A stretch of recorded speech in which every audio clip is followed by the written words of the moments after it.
This meeting is being recorded. Então, boa noite, pessoal. Agradecer o interesse e o convite da Evelyn, né? A gente começa hoje, portanto, é uma apresentação do curso acerca de Dom Casmurro do Machado, que nós iniciaremos segunda-feira que vem, né? No pequeno vídeo que eu enviei ali, eu comentava muito brevemente, né, que uma coisa já que poderia nos despertar interesse é a incrível longevidade, né, dessa discussão acerca do adultério de Capitu, né? Isso virou um grande assunto, assim, na literatura brasileira, né? Talvez o maior assunto da literatura brasileira, né? Se a gente quiser falar um aspecto quase de uma conversa de botequim, né? Isso é a primeira coisa que ocorre às pessoas, né? Se Capitu traiu ou não o Bento, né? Para adiantar, para dar um tremendo spoiler, assim, quer dizer, aí vocês já ouvem, não precisam mais ver o curso, brincadeira, claro. Essa questão, do ponto de vista objetivo, da traição, da possível traição, do possível adultério de Capitu, ela é irrespondível no interior do livro, tá? Nós não temos elementos para fazer nenhuma afirmação sobre isso. E o livro é construído para que seja assim, né? Ele é um livro que é repleto de ambiguidades, de pistas. Eu usei até a expressão ali na ementa do curso de fintas, né, de dribles do narrador. A expressão não é de minha criação, mas me parece boa, porque é isso, né? Você tem uma argúcia narrativa em que as coisas não são o que parecem ser, né, a princípio. E o que é interessante a gente pensar um pouco é como a crítica se debruçou sobre esse livro, que, além de tudo, é também uma espécie de narrativa policial, né? Nós temos uma investigação, portanto, do Bento, né? Do Bentinho Santiago. E percebam, é uma investigação que, de início, já é viciada, porque ele sabe o resultado, né? Numa das passagens do romance, o Bento dirá que, não, o que me importa aqui é perceber se o fruto já estava na casca, né? O que ele quer dizer? Se a Capitu que se casou com ele, e que, portanto, ele considera que o traiu, que é a adúltera, já estava presente na criança, na menina de 14 anos que ele conheceu na casa de Mata Cavalos, né? A sua vizinha. Então, eu vou falar um pouquinho, eu vou comentar brevemente essa questão, como a crítica se debateu sobre essa questão, porque tem um ponto de inflexão, há um momento em que os estudos dão uma guinada, eu acho que isso é importante falar. Vou comentar um pouco da bibliografia que nós vamos usar no curso, né? E falar um pouco do enredo. Acho que esse é para dar umas ideias gerais do que a gente vai ver, né? Primeiro, quanto às edições propriamente do livro, eu pensei em falar, né? Quer dizer, a princípio, eu sugeriria que vocês usem qualquer uma, não tem muito problema em relação a isso. Eu vou mostrar algumas que eu tenho aqui, só essa coisa da exibição. Tem uma recente da Antofágica, né, que é fácil de encontrar, é capa dura, né, que é uma edição bacana, tem umas artes interessantes, assim, né? Tem algum pequeno glossário, né, alguma expressão ali do século XIX, final do século XIX, porque assim, o Dom Casmurro ele é escrito em 1899, né, 10 anos depois da abolição da escravidão, e é publicado no ano seguinte, 1900. Né? Uma coisa interessante também, vocês devem saber que, à época, era muito comum a publicação de romances em capítulos, né? Em folhetim, em forma de folhetim. Então, o livro saía em jornais ou revistas, né? Muitos romances, especialmente do romantismo, eram publicados dessa forma. A obra do Alencar é publicada assim. Os primeiros romances do Machado são publicados assim. Até mesmo os dois primeiros da chamada fase realista, madura do Machado, Memórias Póstumas e Quincas Borba, são publicados dessa forma. Dom Casmurro já sai como livro, né? E também, do ponto de vista biográfico, uma coisa interessante de se pensar que o Machado, que escreve o livro já com 60 anos, é um homem maduro, portanto, um escritor maduro, ele já tinha pleno reconhecimento da crítica dos seus consortes escritores como o maior escritor brasileiro. Né? Ele já tinha uma estatura de um maior autor nacional. Isso não era colocado em dúvida. O Machado é fundador e primeiro presidente da Academia Brasileira de Letras até a sua morte. Então, ele tinha esse estatuto. Então, vocês podem usar essa edição, se quiserem. Eu tenho mais algumas aqui, só para exibir. Esta aqui é a edição mais recente da obra completa pela Aguilar, né? É assim, é uma edição muito boa, por exemplo, esse volume tem todos os romances, né?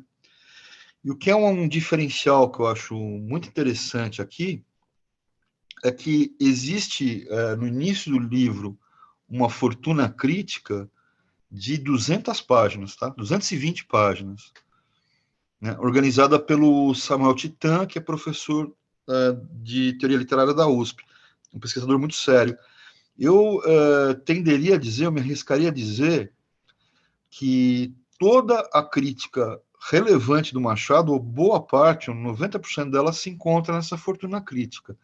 É claro que a gente não vai ter todos os artigos, né, tudo, porque grande parte do que há ali, coligido, né, nessa edição, sai em forma de livro, muitas vezes, né? Então, há trechos, mas é um guia muito seguro, assim, quer dizer, desde de contemporâneos do Machado, por exemplo, José Veríssimo, que escreveu imediatamente após a saída, até Robert Schwartz, Gladson, os críticos contemporâneos mais importantes. Está tudo aqui. Então, é um guia muito seguro. O único senão dessa edição, que é muito boa, que é capa dura, há dois, na verdade, né? O papel é um papel bíblia muito fino, que inclusive acaba vazando a leitura, é uma coisa que incomoda, amassa muito, e o custo, né? Porque essa obra completa tem quase 6.000 volumes, são 4 livros encadernados, e eu acabei dando uma pesquisada hoje, e o preço mais barato está R$ 280. Não é absurdo, porque são 4 volumes capa dura e tem toda a obra do Machado, mas eu não sei se seria um investimento para alguém que não pesquise isso, né? Não tem um interesse maior pelo Machado. Essa edição Aguilar, das obras completas, ela tem também uma versão mais antiga, o meu está bem estragado, vocês podem ver, que vocês podem encontrar os volumes individualmente, em sebo, na estante virtual, né? Então, esse aqui contém todos os romances, é um livrinho, né, menor e de fácil manuseio. E o que eu recomendaria mesmo, para quem não tiver nenhuma edição, é pegar a edição da Penguin, tá? Companhia das Letras, que é muito barato, né? São edições bacanas, elas são baseadas no texto estabelecido, quer dizer, né, o texto moderno estabelecido, que foi em 56, e tem um ensaio introdutório ali, que se não é uma coisa assim, é um divisor de águas, é esclarecedor, que é do Luiz Fischer, é um professor de literatura do Rio Grande do Sul, da Federal do Rio Grande do Sul. Então, acho que para o estudo, assim, até a versão Kindle, né, vale a pena, né? Vocês podem ter isso aqui, isso de forma muito geral, né? Eu queria falar um pouco então sobre a recepção do livro, né? O que acontece com a crítica brasileira. O professor Antônio Cândido tem um ensaio que se chama Retrato de Machado de Assis, né? Que está em é o primeiro livro é o primeiro texto de vários escritos, né? Tem um painel do Machado de Assis, perfil de Machado de Assis, né? Perdão, que é uma aula que ele deu numa universidade americana. Então, eu já teria esse interesse, né, porque é uma apresentação para um público, portanto, que não tem um conhecimento muito aprofundado da realidade brasileira da nossa literatura. E o que ele vai justamente comentar essa visão da crítica sobre o romance, né? Que é esse romance complicado, é um romance da impostura, da dissimulação, isso é bom a gente ter presente, né? Quer dizer, em que as coisas não são o que parecem ser. Como eu disse, um romance quase policial, e que também, aí a melhor crítica, a crítica mais inteligente, posteriormente percebeu, é uma espécie de peça de acusação jurídica. O Bentinho é um advogado, né, de formação, o Bento Santiago. Então, o livro ele é escrito como um libelo, como uma peça jurídica de acusação contra a Capitu. E a partir daí, ele convoca o leitor, né, todos nós, para que sejamos como jurados da questão. Né? Se estabelece uma espécie de tribunal. O Bento apresenta a sua história, as suas evidências da culpabilidade do adultério de Capitu, e pede que, de alguma forma, nós confirmemos a sua história. Numa das passagens do livro, o Bento falará, inclusive, há dois tipos de livros, de romances. Há os romances que são muito confusos e aqueles que têm lacunas, que são lacunares. Né? E eu prefiro esses lacunares, que eu posso preencher com a imaginação. Então, ele está, né, afirmando, por esse jeito enviesado, por linhas tortas, que Dom Casmurro é um livro lacunar e que essas lacunas devem ser preenchidas pelo leitor. Portanto, concordando com a sua tese de advogado, né, de bacharel em direito, de acusação de Capitu. O interessante, voltando a esse esquema de Machado de Assis do Antônio Cândido, é que ele diz o seguinte, né? Quer dizer, embora eu tenha dito para vocês que o Machado, já em vida, foi considerado o maior escritor brasileiro, se tornou célebre, etc. e tal, as razões pelas quais a crítica louvava esse maior escritor brasileiro mudaram muito. Isso é interessante, né? Quer dizer, originalmente, os contemporâneos de Machado o avaliavam nesse posto muito elevado, no mais elevado, porque consideravam uma espécie de grande estilista da língua, né? Um fino psicólogo, um conhecedor, né, do que se dizia então a natureza humana, né, um analista da alma humana, um conceito que não se usa mais, né? Modernamente a gente substitui a ideia de natureza por condição humana. Então Machado seria um psicólogo refinado, né? Um grande estilista, né? Um escritor de estilo muito apurado, com humor inglês, né? Há muito essa referência a um humor de origem britânica, daí as influências sobre o Machado do Lawrence Sterne, né? Do Thackeray, do Swift, que eram caras que ele lia, e além disso, de um pessimista filosófico, né? Por assim dizer, né? Alguém que tinha uma espécie de niilismo, ceticismo geral sobre a vida, sobre as coisas, e daí, portanto, esse olhar irônico, filosófico sobre a condição humana, sobre a natureza humana. Ele seria, portanto, um estilista, um psicólogo e um filósofo. Eu costumo dizer que esse tipo de abordagem ela é uma espécie de universalidade abstrata. Eu vou explicar esse palavrão. Se eu chegar para vocês, assim, fosse uma espécie de jogo, né? E eu falasse, olha, eu estou lendo, perdão, um grande romancista do século XIX, é um grande estilista e é um grande analista da alma humana. Quem é? Bom, cabe aí quase todo mundo, né? Pode ser Dostoiévski, perfeitamente, né? Pode ser Tolstói, pode ser Flaubert, pode ser Balzac, pode ser Eça de Queiroz, pode ser Henry James. Quer dizer, esse tipo de afirmação, que não é incorreta, também eu queria dizer isso, ela tem que ser matizada e precisa de outras determinações, porque senão ela não explica nada sobre o livro e sobre o autor. Tá? Esse é um primeiro ponto. Então, o Machado era louvado assim, em geral. Ele era um mestre da língua e um fino psicólogo. Né? A partir daí, quando sai, portanto, o livro, o que é curioso é que, como eu disse, o livro é publicado em 1900 na virada ali do final do século XIX para o início do século XX, né? Sai na França pela editora Garnier e no Brasil. Tem uma tiragem na época que é muito expressiva, que são 2.000 exemplares, né? Quer dizer, é muito para o caso brasileiro. E ele é louvado por essas razões que eu falei. O Machado era quase uma unanimidade. A nota discordante ali era o Silvio Romero, né, que tinha uma implicância com o Machado, e justamente por essas avaliações que eu disse, o Romero dizia que o Machado não era um escritor brasileiro. Ele era uma espécie de inglês, né? Ele não tinha nada de Brasil ali. Né? A nota dissonante era o Silvio Romero. Curiosamente, o que a crítica moderna vai dizer que talvez ninguém tenha compreendido tão bem a sociedade brasileira quanto Machado de Assis. Né? É justamente o contrário.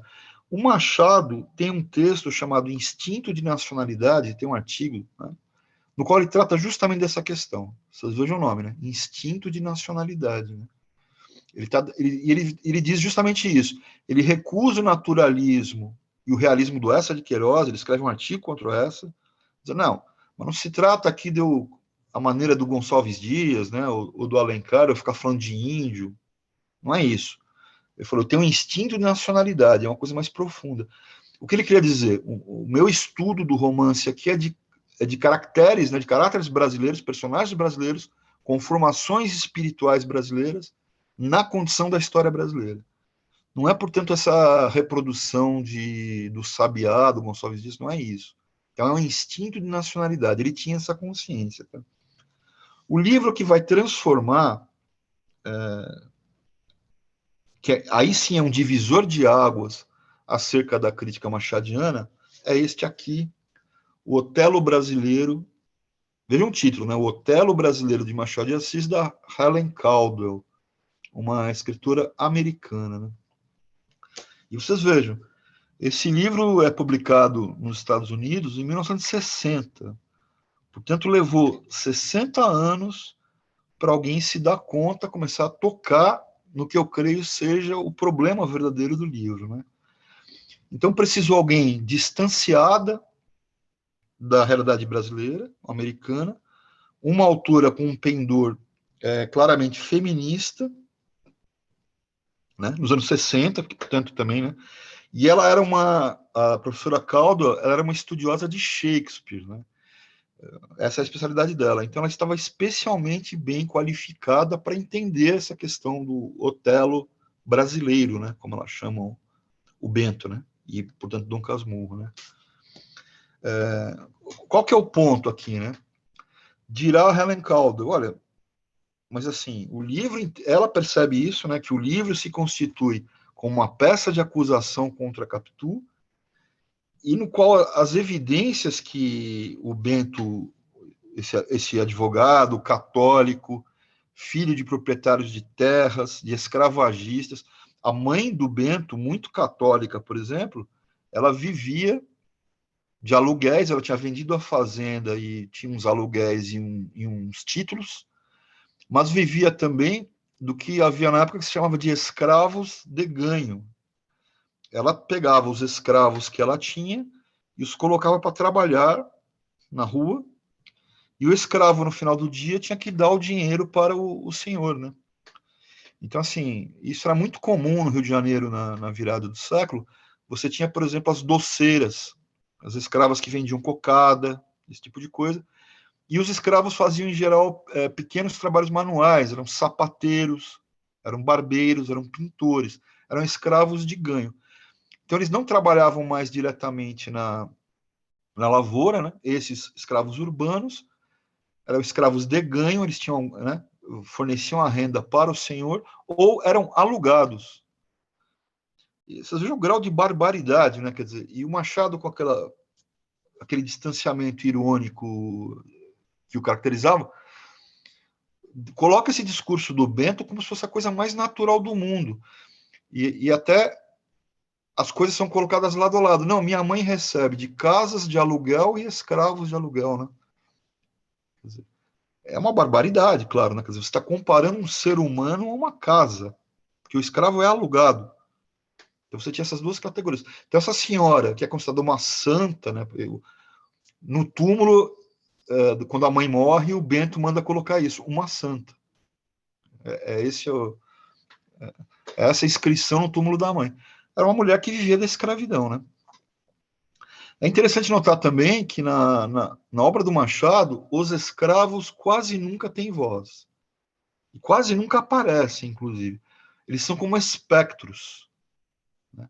Como Machado, em geral, trata das classes mais favorecidas, né? A crítica é a eles, os escravos são esse pano de fundo, né? Então, isso é realista, né? O escravo estava ali, estava em casa, né? Tinha um escravo doméstico e tal, mas eles não têm voz, né? Eles são pano de fundo. Então, esse livro da Caldwell, para a gente avançar um pouco, ele percebe pela primeira vez que o livro é narrado em primeira pessoa, pelo Bento, e a única versão dos fatos que nós temos é a do Bento, né? É só isso que nós temos. Não temos outras versões. Portanto, essa versão do Bento teria que ser colocada em suspeição, né? Então, não é mais Capitu que é o objeto da nossa crítica de romance policial, né, de contrapistas, mas é o discurso do Bento que deve ser investigado, né? Em que sentido as evidências que ele apresenta, que são muito fracas, para dizer o mínimo da traição, tem algum cabimento, né? Há um capítulo, por exemplo, que o Bento diz assim, não, ele fala sobre a verossimilhança. Ele diz assim, muitas vezes, ele diz assim, a verossimilhança é toda a verdade, quer dizer, a parecência, o que ele está dizendo? É uma barbaridade. Do ponto de vista da teoria do conhecimento, é uma barbaridade. Ele está dizendo, o que parece é. A verossimilhança é o fato. Porque toda a questão para o Bento é que ele achava que o seu filho, Ezequiel, se assemelhava a seu amigo Escobar. E seria, portanto, filho de Escobar de seu amigo Capitu, né? O filho não seria dele, seria ilegítimo. Quais elementos ele tem para isso? Ele diz, havia um andar do menino que parecia o de Escobar e havia uma forma de olhar que parecia Escobar. E é curioso que você vê, aí esse leitor mais atento, mais armado como a Caldwell, ela vai ver que quase ninguém no livro concorda com isso. Né? Ninguém vê nem mesmo essa semelhança muito tênue. Né? Quem percebe é o Bento. E é um livro terrível, né? Porque a partir daí, o Bento compra veneno e pensa em se suicidar. Ele cogita dar veneno para o filho. Numa cena que ele diz assim, você não é meu filho. Quando o menino vem e diz, pai, ele fala, não é meu filho.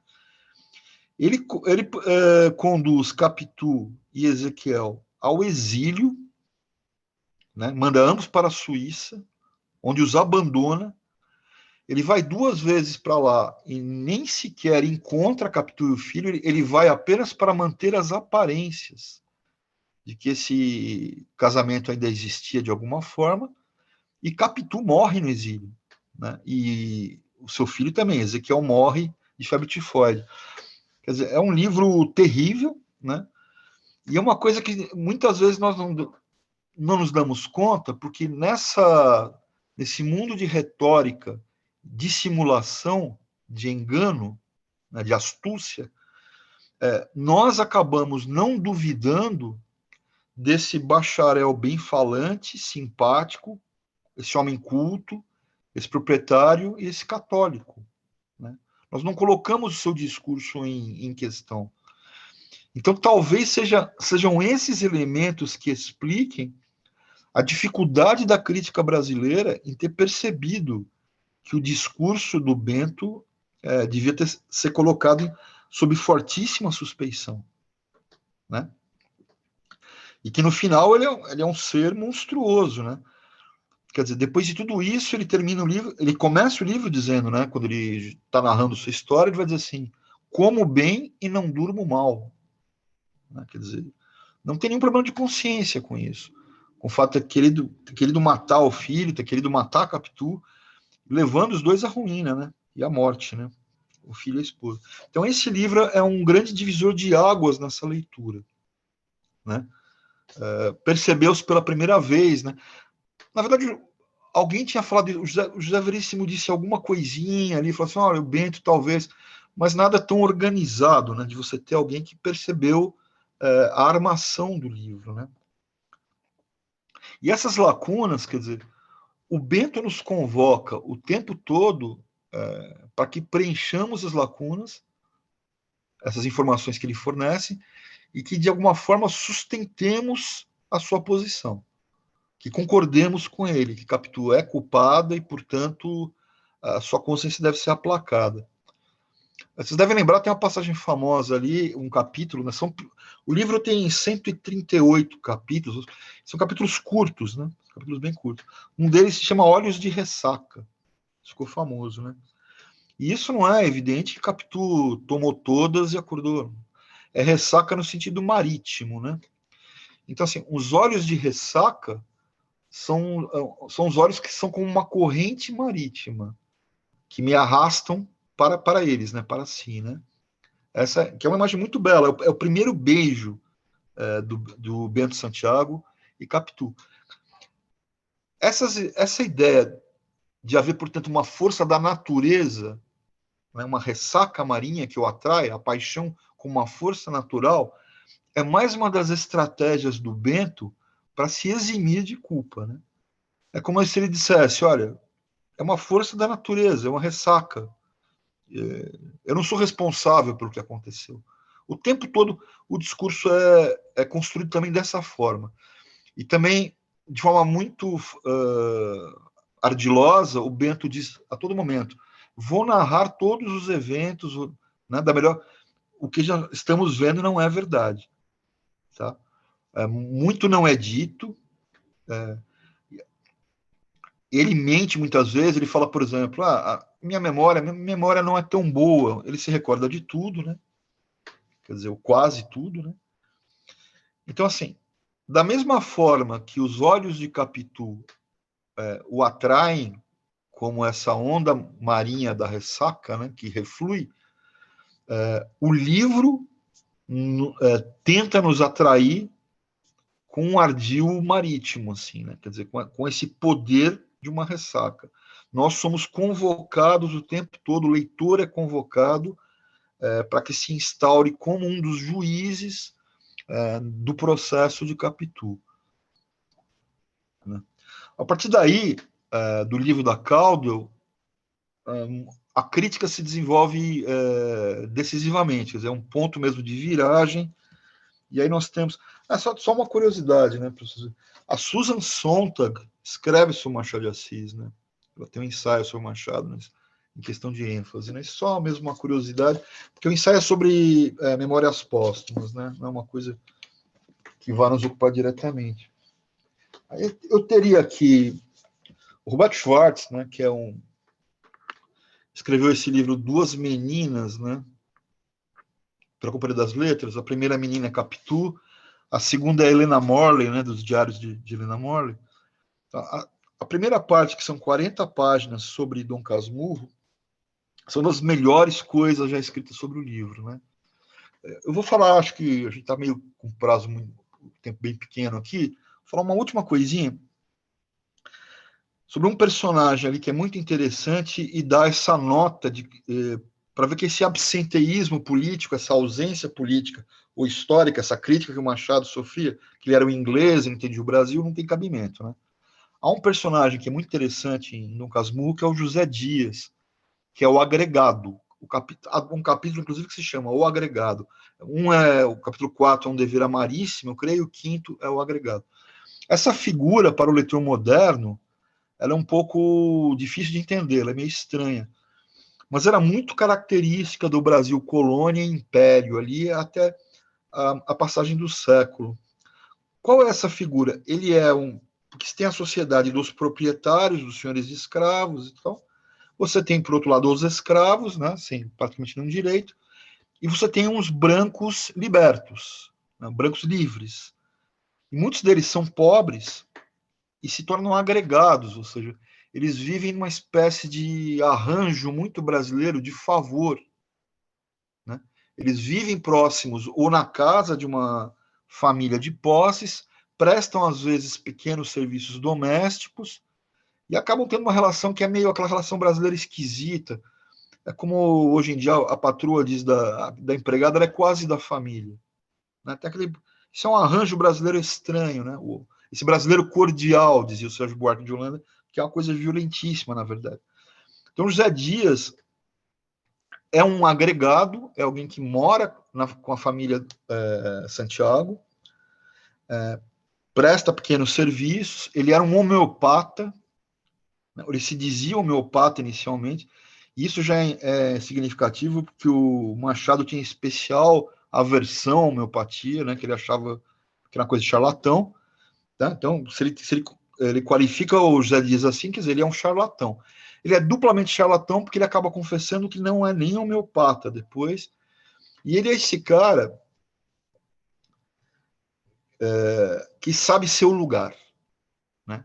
Ele tem casa e comida ali, é isso que de vez em quando ele recebe algum dinheiro da família, mas ele diz que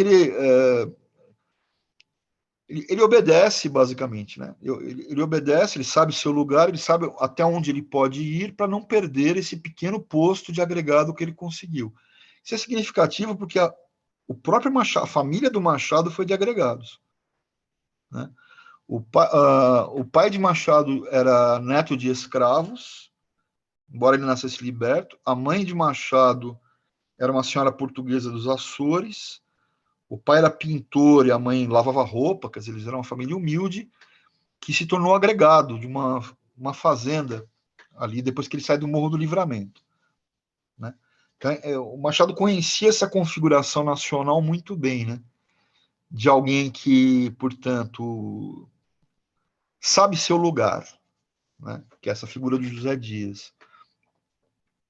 Uma figura que ao mesmo tempo é meio ridícula, ela quer manter a sua dignidade, ele tem alguma leitura, ele serve como parceiro de gamão para o tio do Bento, ele sabe nos ditos espirituosos, né? Quer dizer, ele é essa figura um tanto ridícula de alguém que não tem individualidade, né? Que ele está numa relação, essa configuração que é muito brasileira, que é da ausência de liberdade e individualidade de espírito, né? Que é exatamente o contrário do que tudo que a tradição liberal preconizaria. Só para terminar, então, porque a Evelyn tem um compromisso também, o nosso tempo é restrito. O Roberto, nesse livro aqui, quer dizer, a grande coisa da leitura do Robert Schwartz, ele cria um conceito que ele chama de ideias fora do lugar, né? Para explicar a estranheza brasileira. Essa estranheza que é meu filho do agregado, por exemplo. Qual é essa estranheza? O Brasil era um país escravocrata, né? Tinha uma base essencialmente econômica de escravos, mas a sua elite se considerava atualizada com o melhor do pensamento europeu. A elite brasileira se considerava liberal, né? Por isso que o Roberto disse, são ideias fora do lugar, quer dizer, não tem nenhum sentido você adotar o ideário filosófico, ideológico, liberal europeu num país escravocrata, né? Essas coisas giram no vazio e produzem curtos-circuitos, produzem relações que são estranhíssimas. Quer dizer, um liberal, por exemplo, que defende direitos individuais, né? Autonomia do indivíduo, a racionalidade, convive com a barbárie, a selvageria da prática da escravidão. A mãe do Bento, né? Era essa senhora muito católica, muito bondosa, que vive de alugar escravos, né? Sem nenhum problema de consciência. E o Bento também, quer dizer, o Bento que é muito católico, é ex-seminarista, se torna advogado, é um sujeito letrado, não vê nenhum problema nisso, né? Quer dizer, ele diz isso para uma altura para o Escobar, fala, e os escravos da sua mãe? Ele fala, não, a maioria está ainda na fazenda, mas aqui na capital ela vive do aluguel dos escravos, né? E dos escravos de ganho. Então, assim, a partir desses estudos, nós percebemos, então, que a questão não é mais decidir pela possível culpa de Capitu, já que isso não é decidível nos termos do livro, não há elementos para a gente julgar isso, mas o que deve estar em questão, portanto, é o discurso do Bento. E isso nos diz muito sobre o Brasil, né? Para essas pessoas, para as pessoas que estudam as questões identitárias hoje em dia, não é o meu caso, eu teria umas críticas a isso, eu não vou entrar no mérito. Mas, assim, para quem estuda identitarismo, vocês podem ver que isso é um prato cheio. Porque, assim, é justamente pelo atraso da elite brasileira de fazer valer os valores liberais que ela dizia que seguia, que o livro se tornou incompreensível, né? Que a maioria imensa do público letrado que leu o romance concordava com o Bento. Ou seja, para dizer de forma pedestre, era igualmente machista, era igualmente proprietária, era igualmente ilustrada, e não havia problema nenhum na destruição da vida de uma mulher, que ela é vigorosa, ela é inteligentíssima, ela é vivaz, ela tem um aspecto de sexualidade muito forte. São temas muito contemporâneos, né? Para quem quiser estudar essas questões, né? Estuda... O Bento diz uma hora, Capitu era mais mulher do que eu sou homem. Né? É tipo aquele, muita areia para o meu caminhãozinho, né? No português vulgar, assim. Então, assim, é uma conformação brasileira, uma conformação ideológica brasileira que permanece, que bloqueou o entendimento do livro, né? Que o Bento, portanto, era um canalha. As pessoas não entendiam isso. Como o Brás Cubas é um canalha. Né? Então, assim, que tenha levado 60 anos para as pessoas começarem a se dar conta, e alguém que não era brasileiro, né, e alguém que era ligado ao feminismo, entendeu o que estava em questão aqui, eu acho que é um documento importante sobre o Brasil. Um crítico escreveu que o Machado tinha prazer em ser incompreendido. Em que sentido, né? Não é só um jogo mental, não é um mind game. Os franceses chamam roman à clé, né, um romance cifrado. Dom Casmurro é um romance cifrado, por essas características a que eu aludi. Mas qual que é o prazer do Machado? Ele sabia que ele estava agradando, naquela versão que eu disse, beletrista, de um comentarista, um moralista francês, um ironista inglês, ele estava agradando um tipo de público que era justamente o que ele estava criticando, no fundo. Né? Só que a gente levou 60 anos para começar a entender isso, e agora, depois disso, quase um século para os estudos terem aberto o sentido do romance. Tá? Eu acho que eu vou ficar por aqui, né? Porque está preocupado com o horário da Evelyn. É uma apresentação muito rápida que eu fiz aqui, né? Algumas das questões. É uma espécie de prévia da colocação dos problemas na próxima aula mesmo, né? Mas o rumo é um pouco esse, né? Quer dizer, tentar entender esse romance de pistas falsas, esse romance quase policial, essa peça jurídica de acusação e esse discurso católico, essas coisas todas estão presentes no livro e acho que vale a pena ser estudadas. E a gente começa, então, o curso semana que vem. Né? Agradeço. Se alguém tiver alguma pergunta, não sei se tem tempo, Evelyn. Bom, independente do horário da Evelyn, é para ser uma apresentação curtinha mesmo, mas um convite, Claro. né? Quem vai assistir. Não, só quis dizer que eu estava muito ligado no horário por causa disso. Claro, eu ia perceber. As pessoas se inscrevem, mas elas já sabem que vai ficar gravado, né? Então elas vão assistir a gravação. Claro. Eu vou dizer, então, vou dar o serviço, né? O curso é às segundas-feiras, a partir da próxima segunda, de 5 a 26 de junho, de 19 às 21 horas. E aí, só para a gente encerrar agora mesmo de verdade, Cadu, você pode dizer como que está mais ou menos estruturado o curso, o que, que vai ser dado em Claro. cada... É por tema, Então, é por título? o que eu estou pensando é o seguinte: na aula efetiva da semana que vem, dá um pouco conta desses problemas, né, desse travamento da leitura do livro e das questões mais importantes, essa figura do agregado, uma coisa dessa retórica da verossimilhança que eu acho importante, são questões mais de entendimento para entrar no livro bem, né? Aí, as 3 aulas que serão propriamente sobre o livro, eu vou propor, eu não fiz exatamente ainda, mas uma divisão em capítulos, assim. Então, eu vou pedir para que as pessoas leiam até capítulo tal, porque, assim, isso já está meio presente no livro. Uma grande parte do livro ali a ida, a questão da paixão de Bento Capitu e a sua ida ao seminário. Isso é uma grande parte. Aí depois o casamento e a acusação e a catástrofe. Né? Então a gente pode dividir isso em capítulos, são capítulos bem curtos, como eu disse, e as pessoas vão lendo semanalmente e a gente comenta para tentar se manter no livro, né? Eu acho assim, a crítica é interessante, é importante, mas a gente não pode se abster da leitura do livro, né? Que é o objeto, né, de estudo, né? Então eu pensei nisso.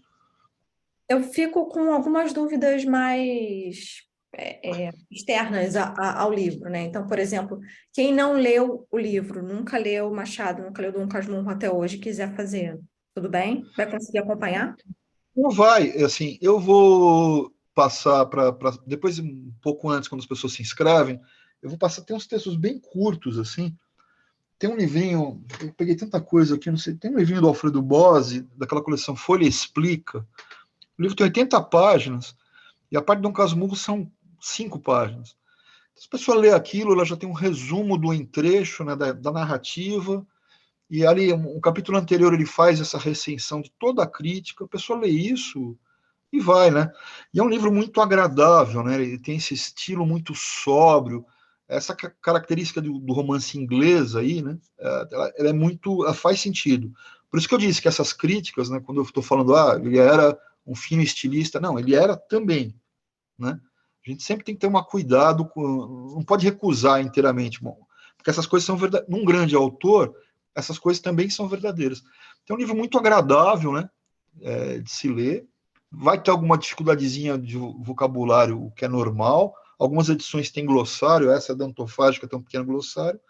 Mas acho que a leitura flui bem. E lendo essas pequenas coisas, né? E não tem problema, a pessoa entra bem no livro, assim, né?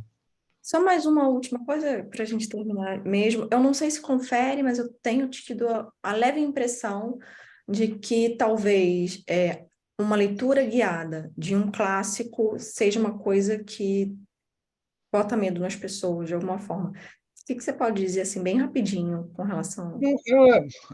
Eu acho assim, depende do livro, né? Os livros têm dificuldades que são diferentes, né? E assim, depende disso do livro, do estilo do livro, do tipo de questão que está ali. Mas eu acho assim, como a gente tem uma aula prévia de 2 horas, que ela vai oferecer caminhos, né? A ideia é dar instrumentos, a partir daí a pessoa segue, né? Eu acho que não tem muito problema. Acho que é mais difícil se eu pegasse, por exemplo, você toma imediatamente o Dostoiévski. Vamos ler Dostoiévski. É mais difícil, né? Se você não tem uma. Para quem não for da área, estou dizendo, né? Não tiver esse tipo de. Mas como tem uma aula prévia, em que o problema vai estar armado, a pessoa já vai ter um olhar um pouco para certas questões do livro, né? Dessas que nós estamos tratando. A pessoa vai ler e já vai identificar esses temas, esses problemas, né? Essas pistas que são colocadas, né? Então, a partir daí, eu acho que flui, acho que não tem muito problema. Tá ótimo. Obrigada, É Cadu. isso. Obrigado a você. Então, é É, isso. até semana que vem, segunda-feira que vem, o curso começa às 19 horas. Obrigada Tá, aqui joia. e até lá. E obrigado. Tchau. Boa Boa noite. noite.